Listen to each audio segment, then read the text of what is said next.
तो हेलो मेरे प्यारे भाइयों, कैसे हैं आप सभी। आशा करते हैं मेरे प्यारे भाई बहुत ही अच्छे होंगे। तो आज की क्लास का अपना टॉपिक है एक्सरसाइज 23.2 का, मतलब डिफरेंशियल इक्वेशन का एक्सरसाइज 23.2 का क्वेश्चन नंबर 13 से देखेंगे। इस एक्सरसाइज का लास्ट वीडियो होने वाला है। ये जो भी क्वेश्चन है बड़े ही प्यारे तरीके से समझ लेंगे। तो मेरे प्यारे भाइयों, आप लोग अगर चैनल पे पहली बार आए हो तो चैनल को सब्सक्राइब कर लेना, साथ में बेल आइकन को दबा के अपने प्यारे दोस्तों को भी शेयर कर लेना। इन सभी क्वेश्चंस को बड़े ही प्यारे तरीके से समझेंगे। अति परवलय, परवलय और वेट का जो समीकरण होता है उसके अवकल समीकरण को निकालने पर आधारित प्रश्न है अपने।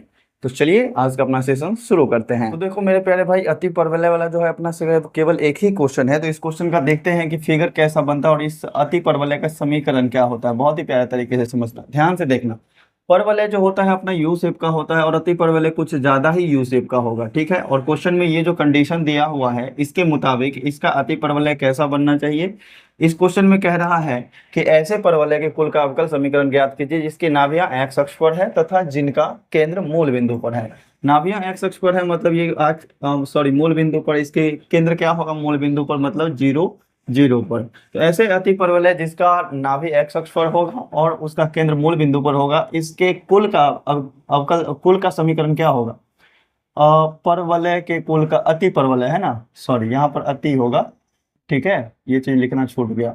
तो अति परवलय के कुल का समीकरण क्या होता है। अति परवलय के कुल का समीकरण, अति परवलय के कुल का समीकरण, कुल का समीकरण दीर्घवृत्त का जो समीकरण होता है क्या होता है, X square upon A square plus Y square upon B square equal to 1। ये चीज क्या है, दीर्घवृत्त का समीकरण होता है। बस इसी में माइनस लगा दो, ये अति परवलय का समीकरण हो जाता है। और अति परवलय बनेगा आपका कुछ कुछ इस शेप का, ठीक है, और कुछ इस शेप का, ठीक है। इसका केंद्र होगा मूल बिंदु और इसकी नाभियां होगी एक्स अक्ष पर, ठीक है। अब देखो इस इक्वेशन को आप सॉल्व करेंगे और इससे जो डिफरेंशियल इक्वेशन निकलेगा बस वही अपना प्यारा सा आंसर होगा। तो देखो मेरे प्यारे भाई, यहाँ पर कितने स्वेच्छ अचर हैं, ए और बी, मतलब दो बार डेरिवेटिव करके आपको क्या करना है, इसको खत्म। तो चलिए हम फर्स्ट टाइम डेरिवेटिव करते हैं। तो 1/a² कांस्टेंट है, 1/a² कांस्टेंट है। चलो एक काम करो, एक्स के सापेक्ष अवकलन करने पर हम लिखते हैं, ठीक है। एक्स के सापेक्ष अवकलन करने पर, ठीक है, एक्स के सापेक्ष अवकलन करने पर अगर x के रिस्पेक्ट में डेरिवेटिव करेंगे तो जो भी कांस्टेंट है वो बाहर निकलेगा, वेरिएबल का डेरिवेटिव होगा। x के सापेक्ष अगर अवकलन करेंगे तो 1/a² बाहर निकल जाएगा। एक्स स्क्वायर का डेरिवेटिव क्या होता है, 2x, माइनस यहाँ से 1/b² बाहर निकल जाएगा। y स्क्वायर का डेरिवेटिव y के रिस्पेक्ट में 2y होगा और साथ में dy/dx लगेगा और इक्वल टू क्या बनेंगे, 0, ठीक है। ये लाइन यहाँ तक समझ गए। तो ओवरऑल अपना बना क्या, ये बना 2x/a² और माइनस यहाँ से बन गया 2y/b² dy/dx इक्वल टू 0। ये चीज बना अपने पास। अब यहाँ से हमको क्या करना है, ए और बी जो स्वेच्छ अचर है इसको गायब करना है, हटाना है। तो हम एक काम करते हैं, dy/dx वाले टर्म को उधर ले जाते हैं। तो 2x/a² और इक्वल टू 2y/b² dy/dx हो जाएगा। क्यों, क्योंकि इधर माइनस में था, बराबर के उस साइड गया, प्लस में बन गया। जैसे ही उधर गया ये 2 से 2 कैंसिल हो जाएगा। अब देखो जो भी अपना कांस्टेंट वाला स्वेच्छ अचर वाला टर्म है उसको एक तरफ कर लो और बाकी वेरिएबल वाले को दूसरी तरफ रहने दो। तो हम क्या करते हैं, a² और b² इधर ले आते हैं, बाकी y को उधर ले जाते हैं। b² भाग में इधर आएगा तो क्या हो जाएगा, गुना में, और बट्टा में तो a² है ही, इधर y है ही, रहने दो, और ये x जो गुना में इधर भाग में ले आओ, dy/dx। तो ध्यान देना, यहाँ से जो भी वेरिएबल वाला टर्म था x और y वो एक तरफ हो गया और जो भी कांस्टेंट वाला टर्म था वो एक तरफ हो गया। अगर हम इसका अब दोबारा से डेरिवेटिव करते हैं तो b²/a² डेरिवेटिव क्या होगा, 0। इसका काम हो जाएगा खत्म, ठीक है। हम क्या लिखेंगे यहाँ से, पुनः x के सापेक्ष अवकलन करने पर, पुनः x के सापेक्ष अवकलन करने पर अगर दोबारा से इसका डेरिवेटिव करते हैं तो बहुत ही प्यारा सा आंसर निकलेगा अवकलन करने पर। तो ध्यान देना, यहाँ पर जो है क्या चीज है, फंक्शन देख लो। इस चीज फंक्शन को हम थोड़ा सा और से सही तरीके से लिख देते हैं। ये क्या लिखा हुआ है, b²/a² और इधर जो है y और dy/dx ऊपर में ही है, ठीक है, बराबर y और इनटू में dy/dx ऊपर में ही है और नीचे में क्या है, केवल x, ठीक है। अब इसका डेरिवेटिव करो, बहुत ही प्यारे तरीके से होगा। इधर वाला जो टर्म है कांस्टेंट, इसका डेरिवेटिव क्या हो जाएगा, 0, और इधर वाले का डेरिवेटिव करना है तो u/v लगेगा। डिवाइड में नीचे वाले का स्क्वायर लिख दो, ठीक है, साफ साफ दिख रहा है। फिर नीचे वाले को गुना में लिखो और डेरिवेटिव निकालो इसका। ये दो फंक्शन गुना में है तो इसका डेरिवेटिव क्या होगा, u इंटू भी लगेगा। अगर हम y को गुना में रखते हैं तो D Y upon D x का डेरिवेटिव फिर से करेंगे तो ये बन जाएगा D two Y upon D x two. ठीक है, और फिर प्लस, पहले नीचे वाले को गुना में रखे हैं, ऊपर वाले का डेरिवेटिव भी कर रहे हैं। ऊपर वाले का डेरिवेटिव करेंगे तो यू इंटू भी लगेगा, एक बार y को रख के डेरिवेटिव, एक बार d y by d x को रख करके डेरिवेटिव करेंगे। तो D y by d x को गुना में रखे, y का डेरिवेटिव करेंगे तो ये D Y upon D X बन जाएगा। ये हमारा एक काम हुआ, कब, तो जब नीचे वाले को गुना में रखे हैं तो ऊपर वाले का डेरिवेटिव हमने किया। फिर अब माइनस देंगे, ऊपर वाले को गुना में रखेंगे और नीचे वाले का डेरिवेटिव करेंगे तो y into D Y upon D X रहेगा गुना में, और x का डेरिवेटिव तो 1 होता ही है। ठीक है, और इधर लेफ्ट साइड में तो 0 है ही। ठीक है, एक काम करो, ये जो एक्स स्क्वायर भाग में है ना, इसको भेज दो इधर गुना में। ठीक है, ये जो एक्स स्क्वायर भाग में है इसको हम भेज देते हैं गुना में, तो बाकी सब टर्म खत्म हो जाएंगे, बचेंगे केवल ऊपर वाले टर्म। ऊपर वाले टर्म को लिख लो, क्या बनेगा, x y d two Y upon D x two. ठीक है, प्लस इससे गुना करेंगे तो ये D y by d x गुना होकर के स्क्वायर बन जाएगा, एक्स से गुना होगा तो प्लस में एक्स और d y by d x का स्क्वायर। ठीक है, और माइनस में y d y by d x बनेगा, minus y d Y upon D x, और इक्वल क्या है, 0। यही रहा अपना प्यारा सा आंसर। ठीक है, अति परवलय वाला ज्यादा क्वेश्चन नहीं होगा, बस एक ही क्वेश्चन इस टाइप का है। अति परवलय वाला कोई भी क्वेश्चन आता है तो ऐसा ही फिगर बनेगा, मूल बिंदु पर इसका केंद्र होगा और नाभियां एक्स अक्ष पे होंगी। तो आशा करते हैं मेरे प्यारे भाई बहुत ही प्यारे तरीके से समझ गए होंगे क्वेश्चन। चलो बढ़ते हैं अपने नेक्स्ट क्वेश्चन पे। देखो मेरे प्यारे भाई, नेक्स्ट क्वेश्चन जो है अपना 14 नंबर क्वेश्चन कहता है कि ऐसे दीर्घवृत्त के अवकल समीकरण ज्ञात कीजिए जिसका नाभियां y अक्ष पर दिया हुआ है और जिनका केंद्र मूल बिंदु पर है। ठीक है, तो जो भी परवलय हम लोगों को पढ़ना है, परवलय कह रहा हूँ, दीर्घवृत्त जो पढ़ना है वो सभी का केंद्र मूल बिंदु पर ही होगा। अपना 11th 12th के सिलेबस में यही है, केंद्र मूल बिंदु वाला ही है, केंद्र मूल बिंदु से हटके नहीं है अपना। तो देखो यहाँ पर दीर्घवृत्त, ये जो है दीर्घवृत्त जो है दो तरह से बनेगा। एक तो बनेगा जिसकी नाभियां एक्स अक्ष पे है, दीर्घवृत्त का मतलब क्या हो गया, वृत्त को फैला दो ऐसे। ठीक है, और एक दीर्घवृत्त आपका बनेगा कुछ इस तरह से जो कि लंबा होगा y अक्ष की तरफ, जैसे एक दीर्घवृत्त होगा आपका इस तरह से फैला हुआ, जिसका ज्यादा बड़ा भाग y अक्ष पर होगा तो उसको कहेंगे कि नाभिया y अक्ष पे है, और ये जो x अक्ष पे फैला हुआ है तो इसको कहेंगे इसकी नाभिया x अक्ष पे है। लेकिन क्वेश्चन में क्या कह रहा है कि नाभिया जो है क्या है, y अक्ष पे है, मतलब ये वाला फिगर इसका बनेगा। ठीक है, और जो पार्ट बड़ा है वो डिस्टेंस को हम a लेते हैं, जो डिस्टेंस छोटा है उसको हम बी लेते हैं। देखो मेरे प्यारे भाई बहुत ही प्यारा सा क्वेश्चन, y अक्ष पर अगर नाभि है तो ये वाला डिस्टेंस को हम क्या मानेंगे, a। तो a अगर ये डिस्टेंस है तो ये निर्देशांक क्या हो जाएगा, 0, a, और इस डिस्टेंस को मानेंगे b तो ये बन जाएगा क्या चीज, b, 0। चूंकि ये नेगेटिव साइड में है तो ये बनेंगे -b, 0, और ये नीचे साइड में है तो ये बनेगा 0, -a। ठीक है, जो बड़ा वाला डिस्टेंस है उसको a लिया, जो छोटा वाला डिस्टेंस है उसको हमने b लिया, और जो बड़ा वाला डिस्टेंस होता है, जिस पर भी बड़ा वाला डिस्टेंस होता है वो y एक्सिस वाला है। ठीक है, तो यहाँ पर ध्यान देना, सॉल्यूशन। ठीक है, ऐसे दीर्घवृत्त के कुल का समीकरण क्या हो जाएगा, दीर्घवृत्त के कुल का समीकरण, दीर्घवृत्त के कुल का समीकरण। ठीक है, ऐसे दीर्घवृत्त के कुल का समीकरण क्या होगा, देखो ध्यान देना, y पर a लिया गया है, a डिस्टेंस बड़ा है y पर, तो हम क्या लिखेंगे, y square upon a square. ठीक है, और plus X square upon B square, मतलब x पर डिस्टेंस कितना लिया गया b और y पर डिस्टेंस लिया गया a, तो उसके नीचे में उसका स्क्वायर लिखेंगे और इक्वल टू 1।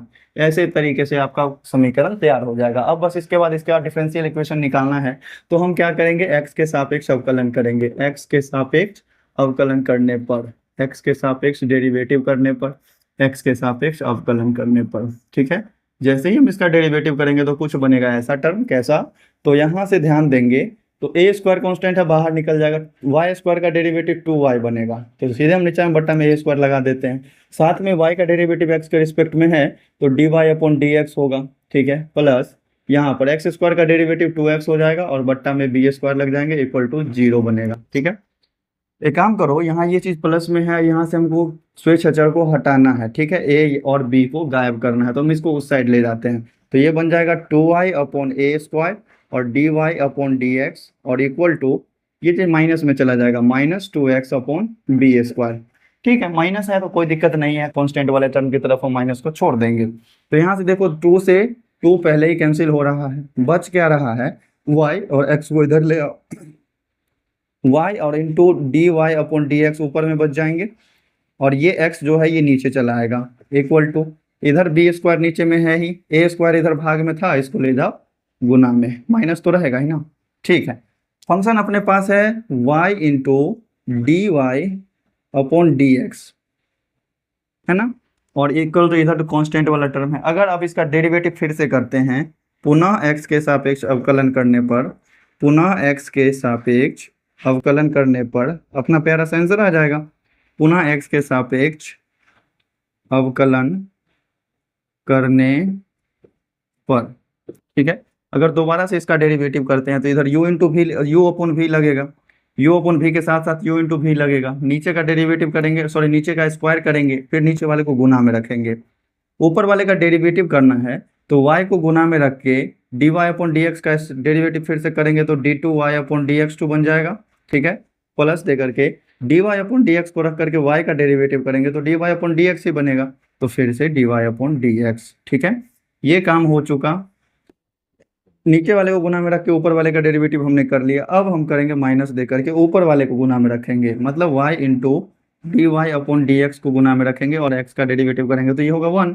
इधर क्या है, माइनस ए स्क्वायर बट्टा बी स्क्वायर, इसका डेरिवेटिव हो जाएगा 0। ठीक है, अब इसके आगे का सॉल्यूशन देखो, बड़ा ही प्यारा सा, एक्स स्क्वायर डिवाइड में है, इधर भेज देंगे मल्टीप्लाई में, 0 बन जाएगा। जो भी ऊपर वाला टर्म है उसको मल्टीप्लाई करके लिखो, x y d two Y upon D x two plus ये D y by d x 2 बार गुना होगा, स्क्वायर बन जाएगा, एक्स से गुना होंगे तो x into D Y upon D x का स्क्वायर। ठीक है, फिर माइनस वाई और into D Y upon D x और इक्वल टू 0। यही चीज है अपना पहला सा आंसर।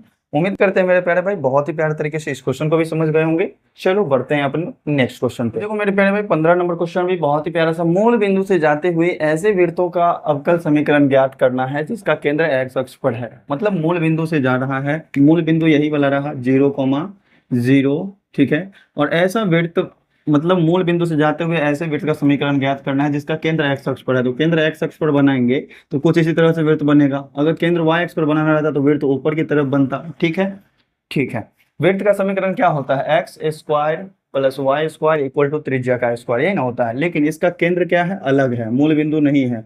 इस डिस्टेंस को हम क्या करते हैं, ए मान लेते हैं, तो a,0 इसका केंद्र बन जाएगा। इस तरह से इस वृत्त के कुल का समीकरण क्या होगा अपने पास, वृत्तों के कुल का समीकरण, इस प्रकार के वृत्त के कुल का समीकरण होगा कुल का समीकरण। हमने बताया था पिछले वीडियो में भी आपको, इस तरह का क्वेश्चन हमने सॉल्व किया था। तो केंद्र अगर 0,0 है तो इसका समीकरण हो जाएगा केवल X square plus Y square equal to R square. लेकिन केंद्र अगर अलग है मूल बिंदु से तो ये बन जाएगा एक्स माइनस x1 का स्क्वायर और प्लस वाई माइनस y1 का square equal to R square. तो यहाँ पर केंद्र चूंकि अलग है तो ये वाला समीकरण अपना लगेगा। क्या चीज बनेंगे, एक्स माइनस x1 का स्क्वायर और प्लस y माइनस y1 का स्क्वायर इक्वल टू त्रिज्या का स्क्वायर। तो बताओ मेरे प्यारे भाई, x1 और y1 क्या होगा, तो जो केंद्र है वही होगा। तो x माइनस x1 का मतलब a इसका स्क्वायर और y माइनस y1 का मतलब 0 का स्क्वायर, और त्रिज्या है कितना इस वृत्त का, a, तो ये बन जाएगा a का स्क्वायर। बस इसको सॉल्व करो, a माइनस b के होल स्क्वायर पे टूटेगा, ये बनेंगे x square plus a square और माइनस 2ax। y माइनस 0 का स्क्वायर करेंगे तो ये y स्क्वायर ही बनेगा और इक्वल किसके है, a स्क्वायर के। देखो बहुत ही प्यारा सा चीज है, a स्क्वायर से a स्क्वायर अपना क्या हो रहा है, कैंसिल। बच क्या रहे हैं, केवल बच रहा है एक्स स्क्वायर माइनस 2ax और प्लस में y स्क्वायर इक्वल टू 0, ये बच रहा है। हमें क्या करना है, स्वेच्छ अचर को हटाना है, खत्म करना है। तो स्वेच्छ अचर को एक तरफ कर लेते हैं और बाकी टर्म को एक तरफ रहने देते हैं। ये है एक्स स्क्वायर प्लस में वाई स्क्वायर और इक्वल टू ये माइनस 2ax उधर जाएगा तो प्लस का 2ax बन जाएगा ना। अगले स्टेप में इस x को हम क्या करते हैं, नीचे डिवाइड में ले लेते हैं। इधर केवल कांस्टेंट बच गया, डेरिवेटिव करने पर बात खत्म। हम क्या करेंगे, x के सापेक्ष अवकलन करेंगे। x के सापेक्ष अवकलन करने पर, चूंकि स्वेच्छ अचर की संख्या एक ही है, कौन सा है, a को हटाना है x के सापेक्ष अवकलन करने पर, तो एक ही बार डेरिवेटिव करके खत्म कर देंगे। तो यहाँ से अगर एक बार डेरिवेटिव करते हैं तो नीचे वाले का स्क्वायर नीचे बनेगा एक्स स्क्वायर, नीचे वाले को गुना में रख के ऊपर वाले का डेरिवेटिव बनेगा एक्स स्क्वायर का डेरिवेटिव 2x, वाई स्क्वायर का डेरिवेटिव 2y और dy अपॉन dx। ठीक है, फिर minus x square plus Y square गुना में रहेंगे x square plus Y square और साथ में एक्स का डेरिवेटिव 1, ठीक है, इक्वल टू 2a का डेरिवेटिव क्या हो जाएगा 0, ठीक है। यहाँ तक समझ आ गई सब कुछ। एक्स स्क्वायर जो डिवाइड में है उधर जाएगा तो मल्टीप्लाई में तो बात खत्म हो जाएगा, बचेगा खाली ये वाला टर्म। 2x को x से गुना करेंगे तो ये बन जाएगा 2x स्क्वायर, फिर 2x को इससे गुना करेंगे, x को 2y से गुना करेंगे तो ये बनेंगे 2xy और साथ में dy अपॉन dx, माइनस में क्या है एक्स स्क्वायर, माइनस में हो जाएंगे वाई स्क्वायर इक्वल टू 0। बस इसी चीज़ को आप सही करके 2xy dy dx को पहले लिख लो और इस चीज़ को बाद में लिख लो, यही अपना प्यारा सा आंसर मैच हो जाएगा। तो मेरे प्यारे भाइयों, उम्मीद करते हैं ये क्वेश्चन भी बहुत ही अच्छे तरीके से समझ गए होंगे। अब इसके बाद जो अपने एक्सरसाइज का लास्ट क्वेश्चन बचा हुआ है 16 नंबर, आइए उसको देख लेते हैं। देखो मेरे प्यारे भाई, नेक्स्ट क्वेश्चन 16 नंबर और लास्ट क्वेश्चन कह रहा है कि नियत बिंदुओं a,0 तथा -a,0 से गुजरने वाले वृत्तों के कुल का अवकल समीकरण ज्ञात कीजिए। सबसे पहला काम होगा आपका, ये जो दोनों बिंदु है ये दोनों बिंदु आप खोजिए। तो a,0 मतलब इसमें भी x निर्देशांक a दिया हुआ है तो ये कुछ x अक्ष पर ही मिलेगा, -a,0 ये भी x अक्ष पर ही मिलेगा। तो हमने दो पॉइंट लिया, एक पॉइंट है a,0 और सेम डिस्टेंस पर मूल बिंदु से ये बनेगा -a,0 और इसी दोनों पॉइंट्स होकर गुजरते हुए वृत्त यही बनेंगे, ठीक है। अब बताओ, इस वृत्त का जो समीकरण लिखना है हमको, तो इस वृत्त का केंद्र मालूम होना चाहिए तभी तो हम इसका समीकरण लिखेंगे। हम मान लेते हैं कि इसके बीच में कहीं पर ये पॉइंट पर इसका केंद्र है, ठीक है।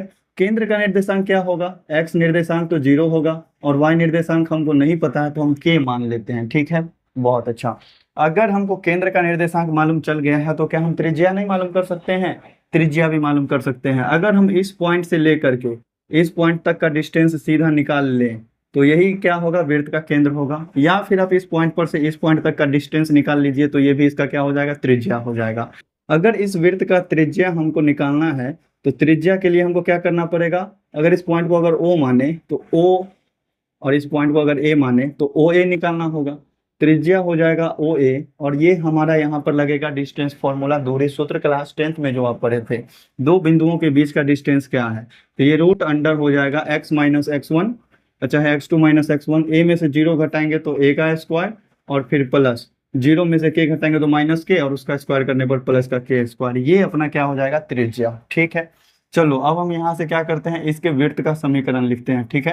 क्या ऐसे वृत्तों के कुल का समीकरण क्या होगा, वृत्तों के कुल का समीकरण, ठीक है, कुल का समीकरण हम लिख देते हैं पहले समीकरण और फिर इसके बाद वैल्यू पुट करेंगे। वृत्तों के कुल का समीकरण होता है x माइनस x1 का square plus y minus y1 का स्क्वायर और इक्वल टू होता है त्रिज्या का स्क्वायर, r का स्क्वायर, ठीक है। अब नेक्स्ट स्टेप में हम क्या करेंगे, x1 और y1 का वैल्यू रखेंगे। x माइनस x1 का वैल्यू क्या है 0, 0 का स्क्वायर हो जाएगा प्लस y माइनस y1 का वैल्यू क्या है, हमने k माना तो ये k का स्क्वायर हो जाएगा इक्वल टू त्रिज्या क्या निकला है, root under a square plus k square, ये निकला। और इस चीज का क्या करना है, स्क्वायर करना है, जो त्रिज्या था उसका स्क्वायर करेंगे तब तो समीकरण बनेगा ना, जी बिल्कुल। चलो अब नेक्स्ट स्टेप में x माइनस 0 का स्क्वायर करेंगे तो x स्क्वायर ही होगा, ये a माइनस बी के होल स्क्वायर पर टूट जाएगा तो y स्क्वायर माइनस 2ky और फिर प्लस में k स्क्वायर और रूट वाले टर्म का स्क्वायर करेंगे तो सीधा सा रूट हट जाएगा, a square plus k square हो जाएगा। तो सीधा सा देखो यहाँ से कट क्या क्या रहा है, k स्क्वायर से k स्क्वायर कैंसिल हो रहा है, बस बच रहा है a स्क्वायर और ky। यहाँ पर जो है स्वेच्छ अचर हमने अपना मन से किसको माना था, k को। हम कोशिश करेंगे कि k को हटा दे, ठीक है। तो देखो यहाँ से बच क्या रहा अपने पास, x square plus y square minus में 2ky और इक्वल टू क्या बन रहे हैं, a स्क्वायर। एक काम करें क्या, हम लोग a स्क्वायर को ले आते हैं इधर, ठीक है, a स्क्वायर को क्या करें इधर ले आते हैं, ठीक है। बन जाएगा x square plus y square minus a square, ठीक है, इक्वल टू क्या बन जाएंगे 2ky, ठीक है। यहाँ तक तो सब कुछ क्लियर है ना। तो यहाँ से देखो ये y वाला जो फंक्शन इधर आ गया वेरिएबल वाला, तो इसको हम उधर ले जाएंगे तो इधर खाली कांस्टेंट ही ना बचेगा 2k, बस वही चीज करना है और क्या करना है, कुछ नहीं करना। ये क्या हो जाएंगे x square plus y square और माइनस में a स्क्वायर, इस y को इधर आप बटा में ले लीजिए तो बचेगा क्या चीज, सॉरी y को हम डिवाइड में लेंगे, y को इधर बचेगा केवल 2k। अब अगर यहाँ से हम x के सापेक्ष अवकलन करते हैं, डेरिवेटिव करते हैं तो सिंपल सा अपना आंसर निकल जाएगा, ठीक है। तो नेक्स्ट स्टेप में हम लोग क्या करेंगे, x के सापेक्ष अवकलन, x के सापेक्ष अवकलन करने पर, डेरिवेटिव करने पर, ठीक है। अब इस स्टेप में हम क्या करेंगे, थोड़ा सा एक काम करते हैं, कि ये जो राइट हैंड साइड वाला टर्म है उसको हम लेफ्ट हैंड साइड में लिख लेंगे और जो लेफ्ट साइड वाला है उसको हम राइट साइड में लिखेंगे। 2k का डेरिवेटिव क्या होगा 0। अच्छा इधर वाले का डेरिवेटिव पहले कर लो। देखो नीचे वाले का स्क्वायर करेंगे वाई स्क्वायर ही बनेगा, नीचे वाले को गुना में रख करके आपको ऊपर वाले का डेरिवेटिव करना है। एक्स स्क्वायर का डेरिवेटिव 2x और वाई स्क्वायर का डेरिवेटिव 2y और साथ में dy अपॉन dx बनेगा और माइनस ए स्क्वायर, ए तो क्या है कांस्टेंट है, इसका डेरिवेटिव क्या है 0। ठीक है, फिर अब क्या करना है ऊपर वाले को गुना में रख करके नीचे वाले को डेरिवेटिव करना है। ऊपर वाले को गुना में रखेंगे x square plus Y square minus a square और इनटू में क्या बनेगा dy अपॉन dx, ये न बनेंगे और इक्वल टू क्या बन जाएंगे 0। ये पूरा का पूरा टर्म क्या हो जाएगा उधर चला जाएगा।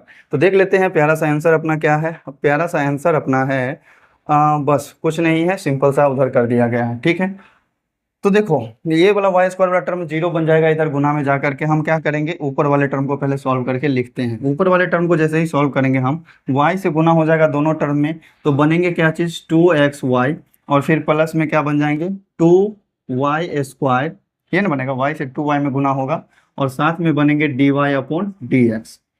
ठीक है, और माइनस पूरे टर्म में dy बाई dx से गुना होगा तो हम सीधे माइनस हम रख लेते हैं ये पूरा का पूरा x square plus Y square minus a square और into D Y upon D x और इक्वल टू 0।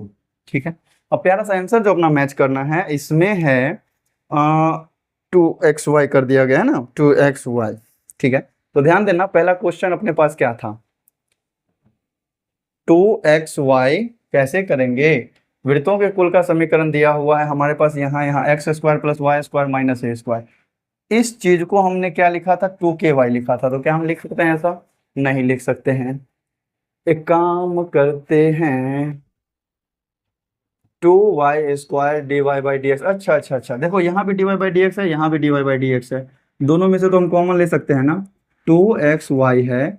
इस दोनों में से अगर हम dy बाई dx कॉमन लेते हैं तो प्लस में dy बाई dx यदि हम कॉमन लेते हैं तो यहाँ से बच जाएगा 2y स्क्वायर माइनस में एक्स स्क्वायर माइनस में Y square minus minus plus में ए स्क्वायर। ठीक है, इक्वल टू 0। बहुत अच्छा, इस चीज़ को हम क्या करें उस साइड ले जाते हैं तो क्या बनेगा 2xy बराबर माइनस में dy बाई dx और इनटू में 2y स्क्वायर में से y स्क्वायर घटेगा तो y स्क्वायर बचेगा माइनस का एक्स स्क्वायर प्लस का ए स्क्वायर इक्वल टू 0। बुक में जो आंसर दिया हुआ ना ये माइनस से अंदर मल्टीप्लाई कर दिया गया है, यही है ना। अगर इस माइनस से अंदर मल्टीप्लाई करेंगे तो क्या बन जाएगा 2xy बराबर dy अपॉन dx और जैसे ही माइनस से मल्टीप्लाई होगा तो जो भी माइनस वाला टर्म है वो प्लस बन जाएंगे एक्स स्क्वायर और ये बन जाएगा माइनस का वाई स्क्वायर और ये भी बन जाएगा माइनस का ए स्क्वायर। बस यही है अपना प्यारा सा समीकरण, अवकल समीकरण। तो उम्मीद करते हैं प्यारे भाई ये भी क्वेश्चन बहुत ही प्यारे तरीके से समझ में आ गया होगा और बुक में जो आंसर दिया हुआ है आपका जिस तरीके से आप मिला लेना लेफ्ट राइट करके जो भी हो यही है आंसर। तो अगर आज वाले सॉल्यूशन में अगर कोई सा भी ऐसा क्वेश्चन है जो नहीं समझ में आया है, कहीं भी किसी तरह का डाउट है तो कमेंट बेझिझक करना। अगर चैनल पे पहली बार आया हो तो चैनल को सब्सक्राइब भी एकदम बेझिझक से कर लेना और अपने प्यारे दोस्तों को शेयर जरूर कर देना।